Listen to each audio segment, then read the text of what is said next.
तो आ जाएगा तो।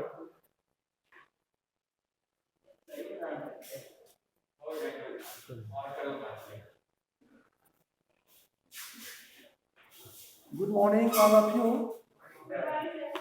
Today discuss new topic, new chapter, linear equation in two variables, जो कि पहले सिलेबस के अनुसार उसको सेकेंड टर्म में था और इस बार वो फर्स्ट टर्म में, जब सीबीएसई सिलेबस कुछ चेंज करके दिया तो सेकेंड टर्म में उसको पढ़ना है ना।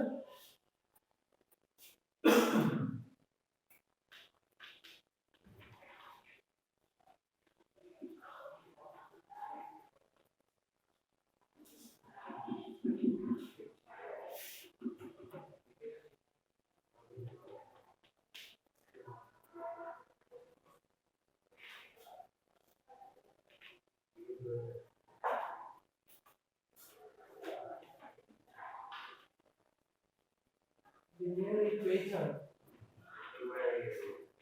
into variables.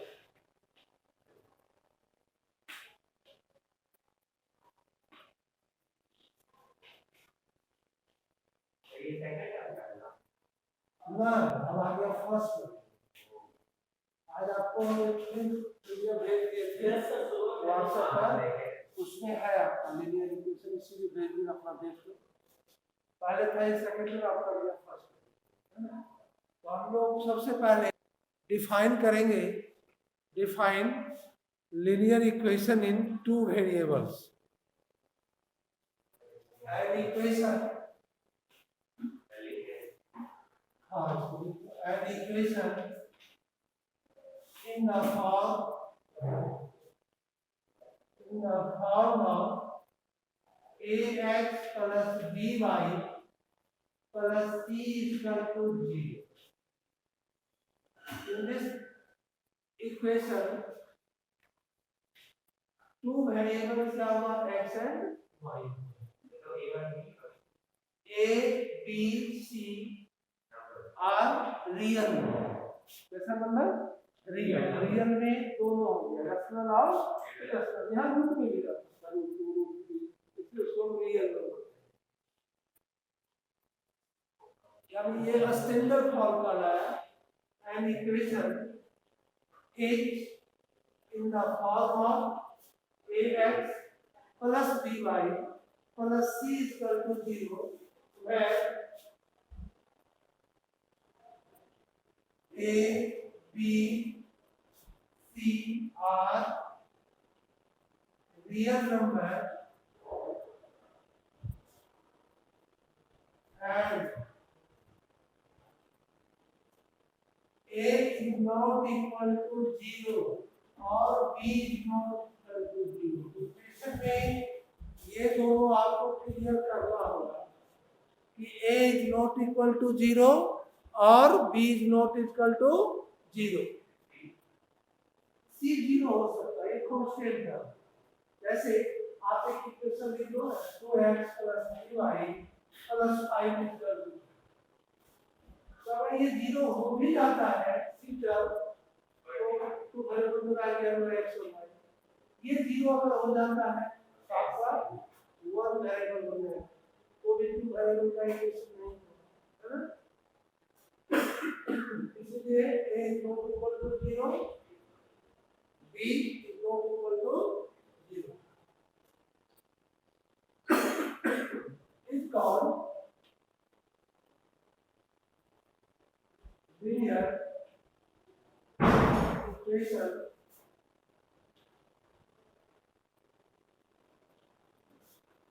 in two variables। अगर आपसे पूछे what is the standard form of linear equation in two variables, तो आप क्या कहोगे? Standard form of linear equation in two variables is ax plus by plus c is equal to 0। To variables का ये standard form हुआ ax plus by plus c is equal to 0। ये standard form है ना। आप कहेगा इसको define करने ये इक्वेशन इसका फिक्स है and equation is the form of ax plus by plus c is equal to 0 where a b c are real number and a is not equal to 0, b is not equal to 0, c 0 हो सकता है is called linear equation in two variables.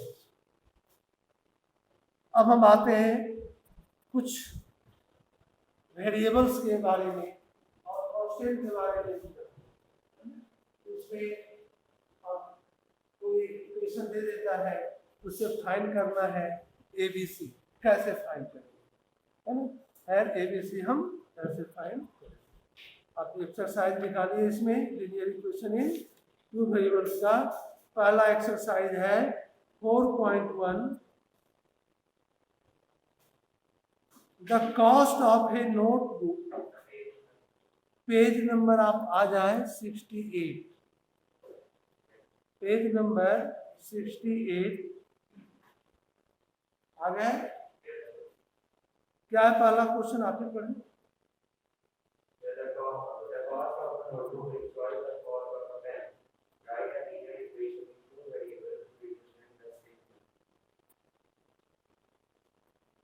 The cost of a notebook is twice the cost of a pen. Write a linear equation in two variables to represent this statement. Take, चलिए तो आप लोग मान सकते हैं यहाँ x y का आकार मानने के लिए हम मान लिए फर्स्ट आपका नोटबुक दिया हुआ है, चलिए एक्सरसाइज को वन पर है तो क्वेश्चन नंबर 1 में let cost price of a notebook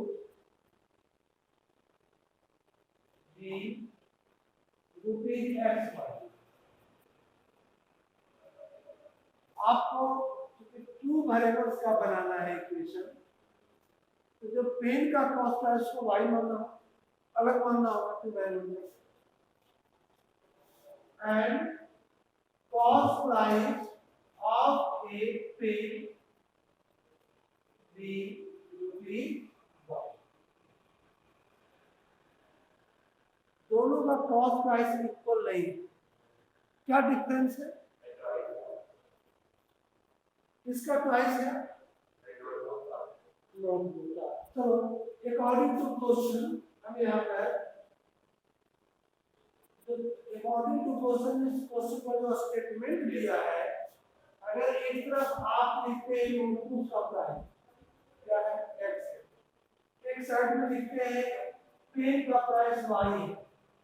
अब एक इक्वेशन बनाना है linear equation in two variables में, और ये आप जान रहे हैं कि दोनों इक्वल नहीं, लेकिन हम इक्वल करके इक्वेशन बनाना चाह रहे हैं। इक्वल तो नहीं है, आप जान रहे हैं कि सर इससे ये दुगना है, ऐसे ये 20 है और ये 10, इसमें रखिए किससे रखते हैं अभी क्लास टीचर कौन है?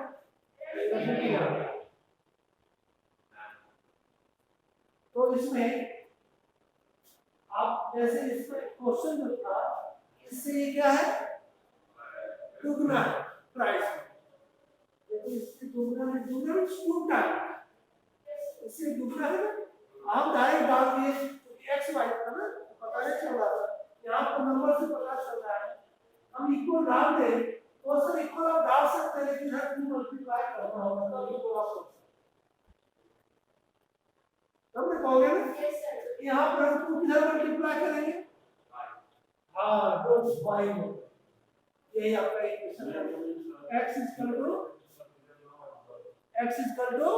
2y, x is equal to 2y, यही आपका आंसर। यहाँ पे बच्चे यही राउंड करते हैं क्योंकि दुगना ये है तो इसी को मल्टीप्लाई क्यों कर देते हैं, आपका बैलेंस नहीं है।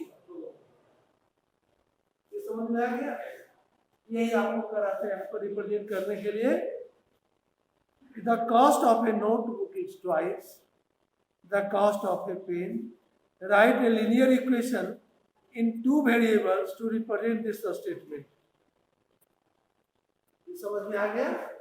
अगर नहीं आया है तो आप पूछ सकते हो। आप लोगों को समझ में आया ये क्वेश्चन? चलिए सब कुछ मुंह बंद किए। हेलो हेलो हेलो, ये समझ में आया क्वेश्चन?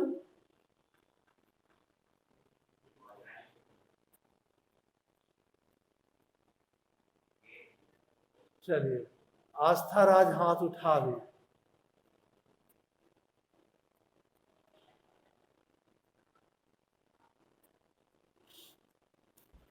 चलिए अलाउ कर देते हैं। हाँ आस्था राज, अभी जो क्वेश्चन बताए समझ गई? Okay good.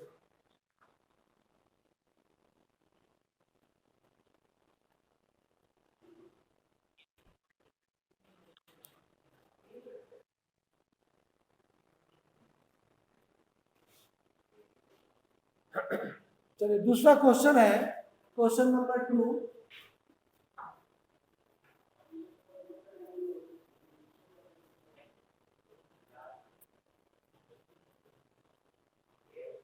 अब देखो कभी कभी आता है कि इसको रिप्रेजेंट करने के लिए ग्राफ भी बनाए। क्या बनाना है? ग्राफ। तो ग्राफ हम लोग सीखेंगे आगे जाके, है? ग्राफ भी आपको सीखना है, ग्राफ भी बनाने। सिंगल का भी होता है और डबल का भी। सिंगल का भी स्ट्रेट लाइन है, जैसे x इक्वल टू 0 है या x इक्वल टू 1 है, y इक्वल टू 2 है, जैसे पैरेलल लाइन। चलिए हम आते हैं क्वेश्चन नंबर 2 में। Express the following linear equation.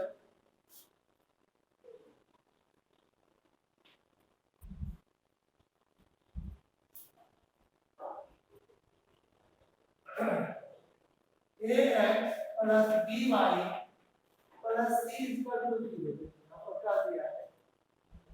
Express the following linear equation in the form of ax plus by plus c equal to 0 and indicate the values of a b c in each cases. पहला case आपको number 1 में दिया हुआ है 2x plus 3y equal to 9.35। तो क्या है? बार इसको बोलते हैं rectangle.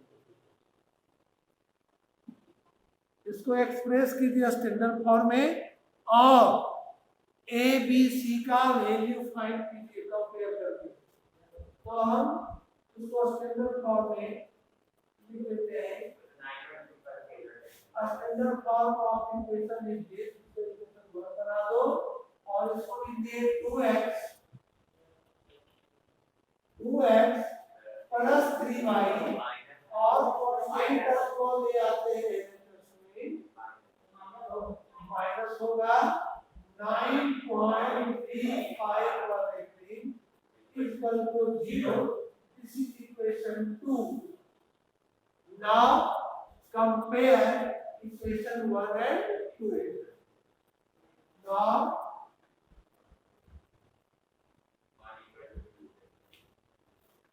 Equation 1 and 2 compare means क्या x का कोएफिशिएंट क्या है? स्टैंडर्ड फॉर्म में a है और जो आपका क्वेश्चन क्या हुआ है नंबर 1 उसमें x का कोएफिशिएंट क्या है? 2 है। यानी आप अगर this इक्वल टू this लिखते हो तो x तो a इक्वल टू क्या हो जाएगा? 2। Directly a equal to 2, b equal to 3 और माइनस है तो माइनस से 2 9.35 यही आपका आंसर। क्यों कंपेयर करना है आपको स्टैंडर्ड फॉर्म? यही आपका स्टैंडर्ड। ये समझ में आ गया? हम दोनों इक्वेशन को कंपेयर करके x से कंपेयर किए a का वैल्यू, y से कंपेयर करके b का value, constant term is c. जैसे क्वेश्चन नंबर 2 में आपका दिया हुआ है x माइनस वाई बाय 5 और -10, x minus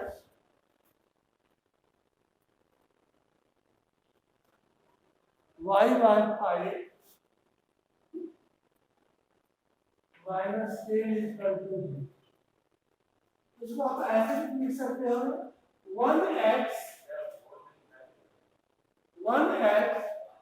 minus 1 bye 5y लिख दिया तो प्रॉब्लम, जैसे y को सेपरेट कर रहे हैं हाँ तो माइनस रखेंगे -10 इक्वल टू, अभी कुछ भी देखिए x का कुछ भी कोएफिशिएंट नहीं है तो क्या होगा 1 होगा, 1 खाली लिखिए यहाँ प्रोग्रेस करेंगे तो ड्रॉप हो जाएगा मल्टीप्लाई, यहाँ 1 बाय 5 को सेपरेट कर दिए y और ये कांस्टेंट है।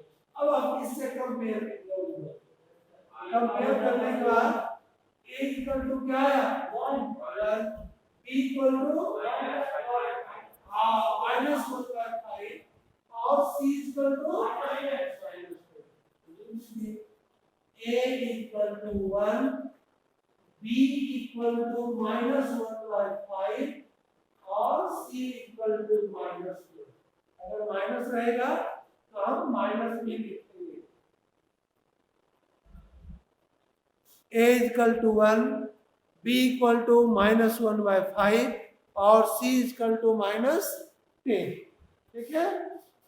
इसमें किसी को प्रॉब्लम चलिए आते हैं आपको क्वेश्चन नंबर सी में 3 है,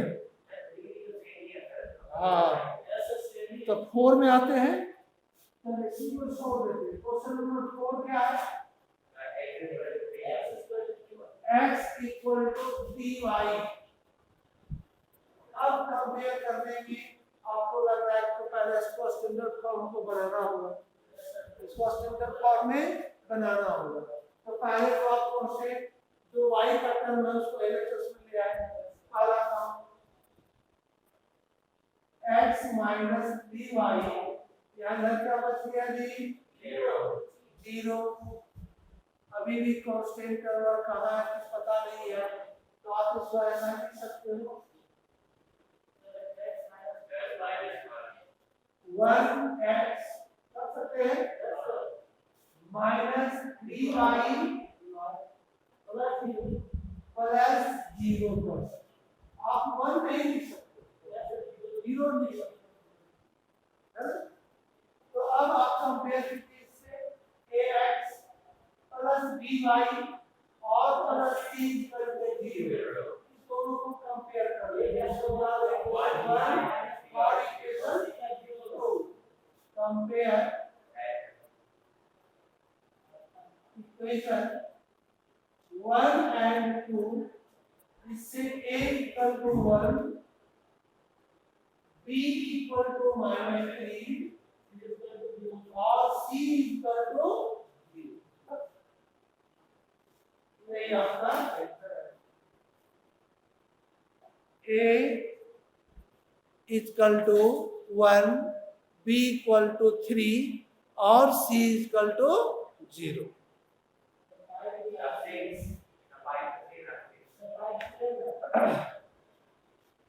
हाइट भी आपका बन जाएगा। चलिए वो 6 बता देते हैं, इसमें आपका y का टर्म नहीं है कांस्टेंट है।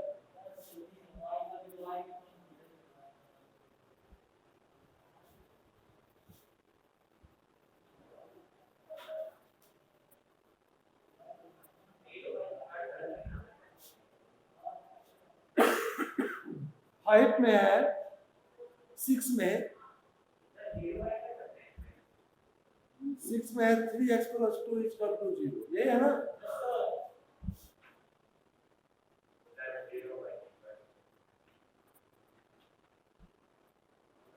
आप ऐसा क्वेश्चन बनाओ जिसमें x भी हो y भी हो,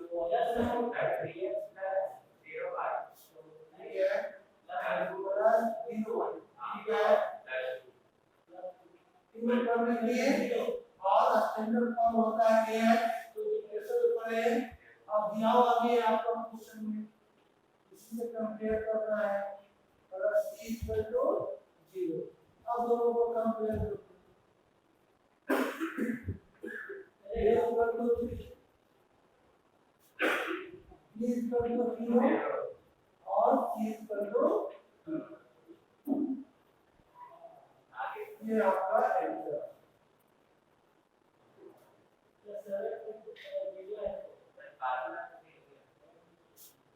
क्वेश्चन नंबर 7 बन जाएगा आप लोगों को। हाँ तो 0 वही तो आपका यहाँ पर b 0 अगर है तो ये आपका टू वेरिएबल का नहीं है, टू वेरिएबल का और करके हम कांस्टेंट कर निकालेंगे, कोएफिशिएंट a b c का वैल्यू निकालेंगे। जब स्टैंडर्ड फॉर्म में बताएंगे ये आपका टू वेरिएबल का इक्वेशन नहीं है, तो वन वेरिएबल का इक्वेशन, टू वेरिएबल बनाए 0 का, ये हम बनाए उसका वैल्यू 0 है। एक्चुअल में अगर हम आपसे पूछे एक इक्वेशन एग्जांपल दो जिसमें टू वेरिएबल हो, तो अगर कोई ये बताएगा तो हम उसको रॉन्ग कहेंगे, और ये बताएगा कि हम उसको करेक्ट करेंगे। जीरो बाई बताए तो जीरो बाई, और इसी को कन्वर्ट कर दिया टू वेरिएबल।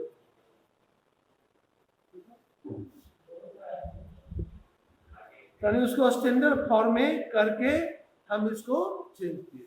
अब देखिए अब ये समझ में आ गया ना, पहला दूसरा क्वेश्चन एक बताए कि अगर इक्वेशन बनाना हो तो कैसे बनाएंगे, दूसरा था कंपेयर करके ए और बी सी निकालना। ये सब ऑब्जेक्टिव क्वेश्चन में ऐसा क्वेश्चन बहुत आ सकता है। अब जो फर्स्ट क्वेश्चन बताए थे जो कि उसको ग्राफ में कन्वर्ट कर देते हैं फर्स्ट क्वेश्चन को,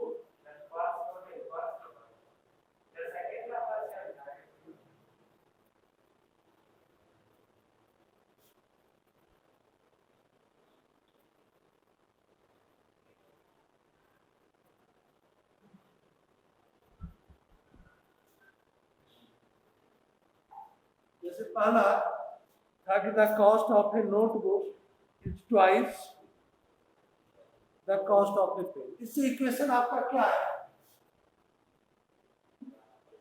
इसका इक्वेशन क्या है? तो हम अगर लिख दें जो the graph of equation x equal to 2y का ग्राफ बनाना। अब ग्राफ सीख रहे हैं, x इक्वल टू 2y का ग्राफ ड्रॉ करना। तो ग्राफ के लिए हम एक टेबल बना देते हैं और मिनिमम 3 सॉल्यूशन लेना है। 3 सॉल्यूशन x और y,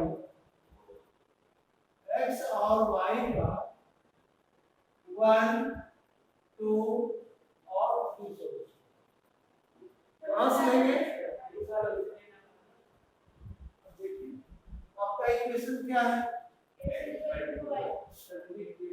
इक्वल टू 2y। आप कुछ भी वैल्यू यहां पुट कर सकते हैं। अगर हम पुट कर दे y इक्वल टू 0, अगर इस इक्वेशन में हम पुट करते हैं y इक्वल टू 0 तो x क्या आएगा? 2 into 0, x equal to 0, x क्या हो गया?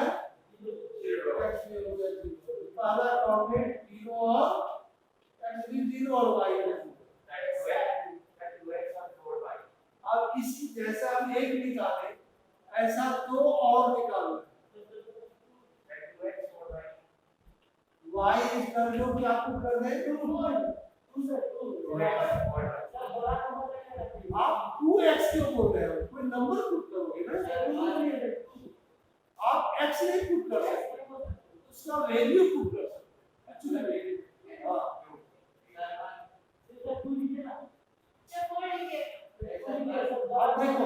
ठीक है, तुम्हारी बात समझ रहे, इसकी बात समझ रहे। अगर आप 2 लिखते हो y का वैल्यू, x क्या आएगा 4। अगर y का वैल्यू 4 पुट करते हैं तो x क्या आएगा 8।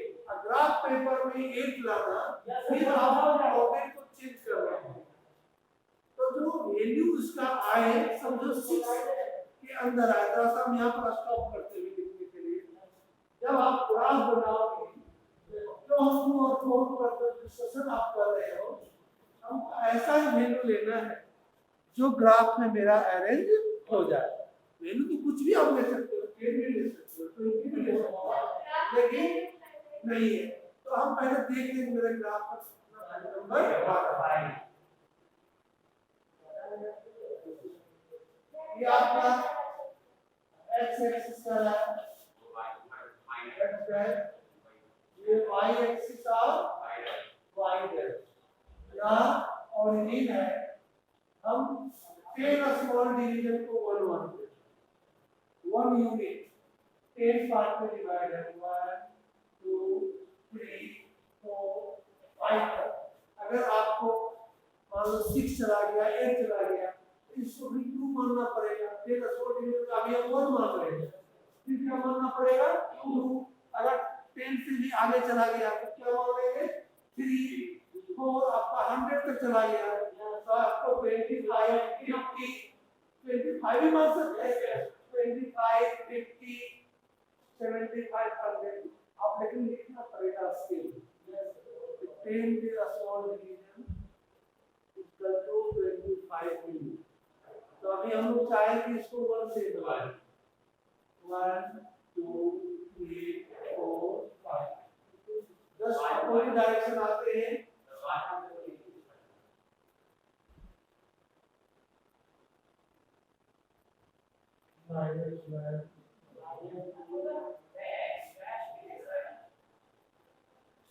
ठीक है, इससे हम लोग पे जाएंगे और 5 तक की है क्या होता है 2 3 4 5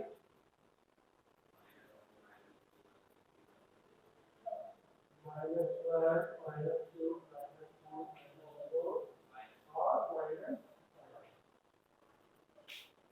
अब आप बताइए यहाँ पर जैसे हम y के लिए झगड़ा कर रहे थे, अब क्या पुट करें 2 पुट कर सकते हैं, लेकिन जो हम ग्राफ का कोऑर्डिनेट लिख दिए 4 में पुट कर सकते हैं। 2 पहले हम पुट कर रहे हैं, यहाँ लिखते भी जाएंगे y का हम लोग 2 पुट कर दिए, y का पुट कर दिए 2 तो x का वैल्यू क्या है 4 या 4 यानी सेकंड कोऑर्डिनेट 4 और 2 के साथ माइनस कर, क्योंकि आपका नेगेटिव साइड भी इंडिकेट करेगा। -2 अगर लेते हैं तो y इक्वल टू -2 लिख लीजिए, y इक्वल टू -2 तो x इक्वल टू क्या होगा -4 यानी लेस कोऑर्डिनेट -4 और -2। अगर आपको मन नहीं भरा है तो आप और एक कोऑर्डिनेट बढ़ा सकते हो, लेकिन मेरा ग्राफ इसी से क्लियर हो जाएगा, मेरा ग्राफ इससे बन जाएगा।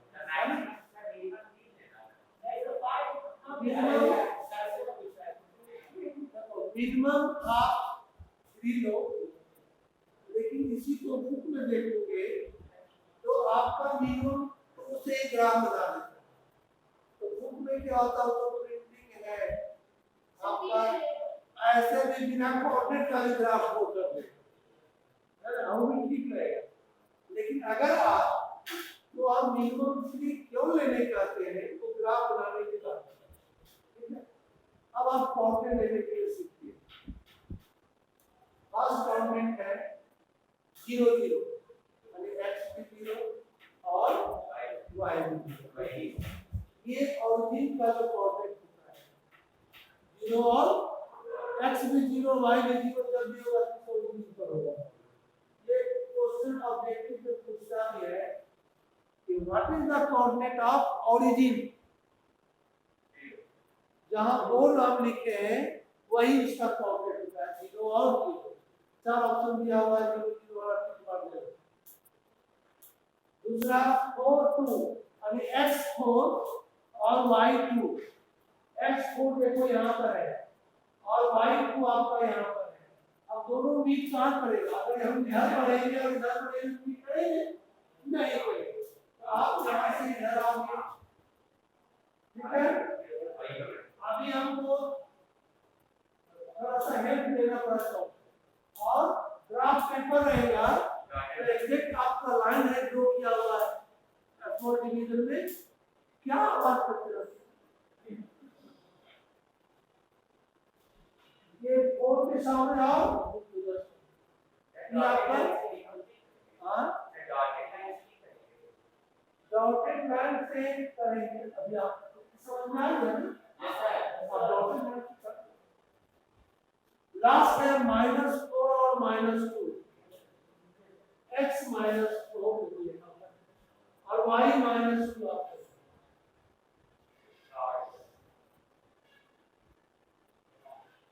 अब तुम देखो, अगर स्केल रखते हो तीनों एक लाइन पर लाएगा, तीनों एक लाइन पर लाएगा ना। चलिए, अब मेरा जो डिस्कशन था कि सर 2 से क्यों नहीं बनाते, है ना? तो चलिए हम इसको हटा दें, इसको हम नहीं लेते, थर्ड वाले को नहीं लेते। तो समझ लो, इसको थर्ड वाले को हम नहीं लेते, हम यही 2 कोऑर्डिनेट लेते हैं। लेकिन गलती से हम ये कोऑर्डिनेट यहाँ पर -2 मेरा लिखा है गलती से। तब ये कोऑर्डिनेट कहाँ हो जाएगा? 4 और -2, 4 और -2 आपका यहाँ है। तो आप इस दोनों पॉइंट को लाइन में ड्रॉ करोगे, ग्राफ रॉन्ग हो।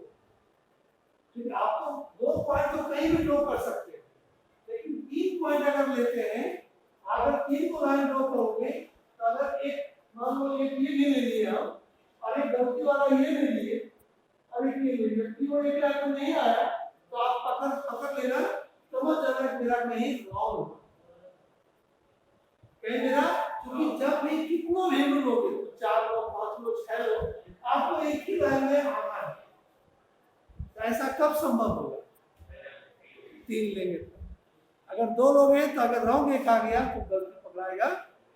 समझ में आ गया ये ग्राफ? क्यों हम 3 लेते हैं इनको? आस्ते से ऐसे ग्राफ इसका एक क्वेश्चन मिल जाए। हाँ, ऐसा कोई जरूरी नहीं नहीं है, लेकिन 2 कोऑर्डिनेट से पकड़ में नहीं आएगा, नहीं आएगा। अगर आप कैलकुलेशन एक रॉन्ग कर देते तब करेक्ट लेंगे तो बन ही जाए। ओके?